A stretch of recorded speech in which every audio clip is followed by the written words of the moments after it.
और पाकिस्तान ने corona variant Omicron से निपटने के इंतजाम कर लिए हैं। एनसीओसी के मुताबिक ब्रिक, जनूबी अफ्रीका, हांगकांग, नामीबिया और बोत्सवाना समेत 6 ममालिक के सफ़र पर पाबंदी लगा दी गई। इन ममालिक में सफ़र के लिए सिर्फ हंगामी सूरत हाल में ही इजाज़त होगी। इन ममालिक से आने वाले टेस्ट मनफी आने के बावजूद 3 दिन करंतना में गुजारेंगे। मुकर्ररा मुद्दत के बाद दोबारा कोरोना टेस्ट होगा। मुतासरा ममालिक में फंसे पाकिस्तानी 5 दिसंबर तक वतन लौट सकेंगे। सिंध हुकूमत ने बूस्टर डोज लाजमी करार देने का फैसला कर लिया और फाइजर बूस्टर डोज फ्री लगाई जाएगी।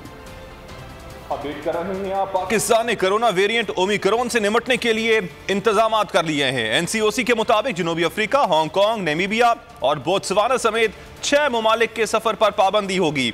इन ममालिक में सफर के लिए सिर्फ हंगामी सूरत हाल में ही इजाजत होगी। इन ममालिक से आने वाले टेस्ट मनफी आने के बावजूद 3 दिन करंतना में गुजारेंगे। मुकर्ररा मुद्दत के बाद दोबारा कोरोना टेस्ट होगा और मुतासरा ममालिक में फंसे पाकिस्तानी 5 दिसंबर तक वतन वापस लौट सकेंगे। सिंध हुकूमत ने बूस्टर डोज लाजमी करार देने का फैसला भी किया है। फाइजर बूस्टर डोज के तौर पर फ्री लगाई जाएगी।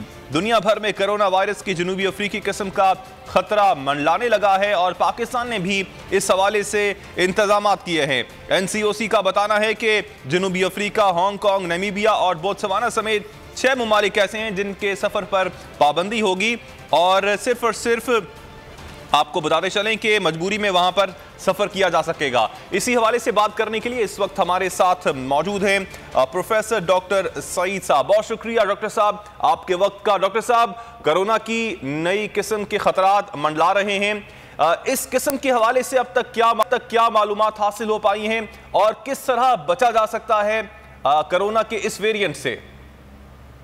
जी अस्सलाम वालेकुम, बहुत बहुत शुक्रिया। कोरोना अपनी नई किस्म के साथ दोबारा वायरल हुआ है। दुनिया में खुसूस यूरोप और इसकी तशवीश हुई है, लेकिन खदशा है कि बाकी ममालिक में भी होगा। यहाँ पे तशवीश इतना अच्छा नहीं है, लेकिन ये दुनिया के कई ममालिक में अभी तक चुका होगा। तो हमें बहुत महतात रहना चाहिए, क्योंकि ये डेल्टा के बाद ऐसा खतरनाक वायरस है जो बहुत तेजी से फैलता है और इसमें जो तब्दीलियां है वो डेल्टा से भी ज्यादा है।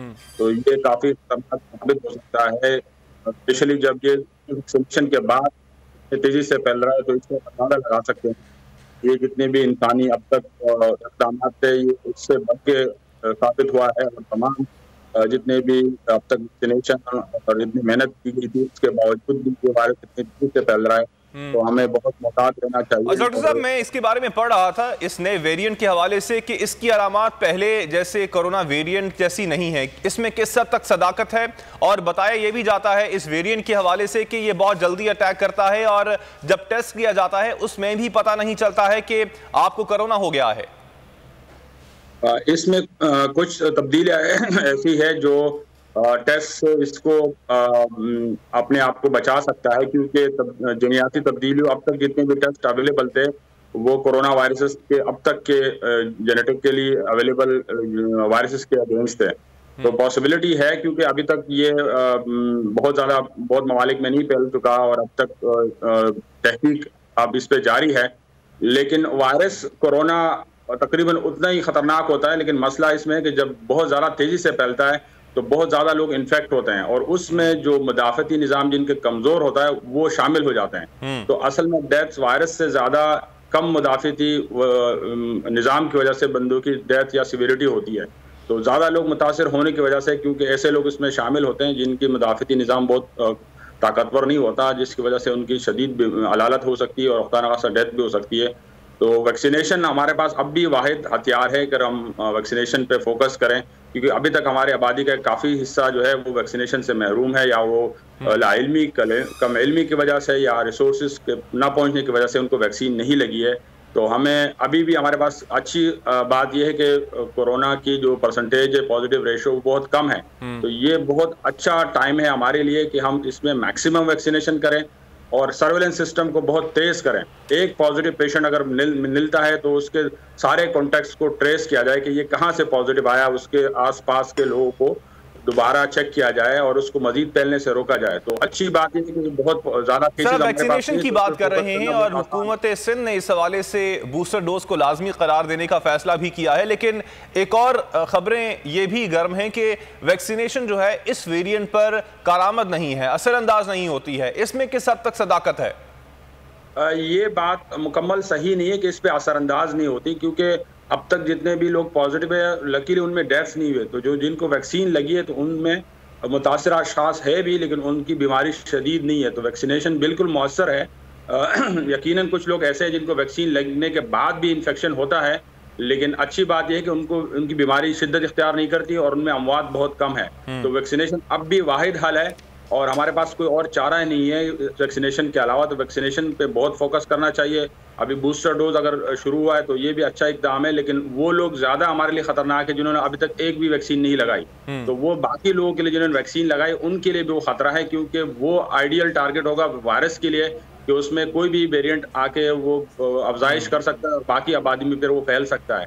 तो जिन लोगों को वैक्सीन नहीं लगी उनको लाजमी वैक्सीन लगानी चाहिए और गवर्नमेंट को चाहिए कि उनको लगवाएं, ताकि वो बाकी अफराद के लिए जिनकी वैक्सीन लगी है उनको नुकसान ना पहुंचाए और पूरी आबादी के लिए इसका मसला ना बने। अच्छा डॉक्टर साहब, अब एक और चीज आपसे पूछना चाहूंगा। हम देख रहे हैं कि कुछ अरसे बाद कोरोना का नया वेरिएंट सामने आ जाता है। जब हम समझते हैं कि कोरोना खत्म होने वाला है, उसी वक्त ही ऐसे लगता है कि नहीं, ये तो दोबारा से शुरू हो रहा है। तो ये सिलसिला कहां पर जाके रुकेगा? ये एक वबाई शक्ल है बीमारी की और काफ़ी चीज़ें जो है गैर मुतवक्के तौर पे आ सकती है, लेकिन हमने तो बहुत पहले मुतनब्बे किया था और इतला दी थी कि ये वायरस तब तक ख़त्म नहीं होगा जब दुनिया की सारी आबादी को वैक्सीन नहीं लगता। तो काफ़ी ममालिक में, इवन तरक्की याफ्ता ममालिक में एक बहुत बड़ा तबका ऐसा जो वैक्सीन नहीं लगाते, और जो लोग वैक्सीन नहीं लगाते ये लोग आइडियल टारगेट होते हैं इस तरह की वेरिएंट की अफजाइश के लिए। तो जो लोग वैक्सीन नहीं लगाते उनमें ये परवरिश पाता है, वो वहाँ से ये मज़ीद ताकतवर बनता है और फिर बाकी लोगों में ये ट्रांसमिट हो जाता है। तो पॉलिसी ऐसी बनानी चाहिए, जिस तरह अभी पाबंदियाँ लग रही है तो पाबंदियाँ भी हल नहीं है, क्योंकि पाबंदियाँ लगाने से नुकसान फिर ये होता है कि ममालिक फिर अपना वेरिएंट फिर छुपाएंगे, वो डिक्लेयर नहीं करेंगे। इस तरह भी साउथ अफ्रीका में इतनी सारी पाबंदियाँ लग गई, तो वक्ती तौर पर तो उसका फ़ायदा है, लेकिन लॉन्ग टर्म का फिर इसका नुकसान ये होगा कि जहाँ मुल्क में ये वायरस नमूदार होगा फिर वो लोग डिक्लेयर नहीं करेंगे। तो ये तमाम दुनिया को मिल बैठ के इस पे लायामल इख्तियार करना। तो वैक्सीनेशन अभी भी वाहिद हल है कोरोना से बचाव का। डॉक्टर सईद खान साहब, आपने वक्त दिया, incharge corona testing lab Dow के आप इंचार्ज हैं, आपका शुक्रिया। सब्सक्राइब करें और बेल दबाएं ताकि कोई खबर रह न जाए।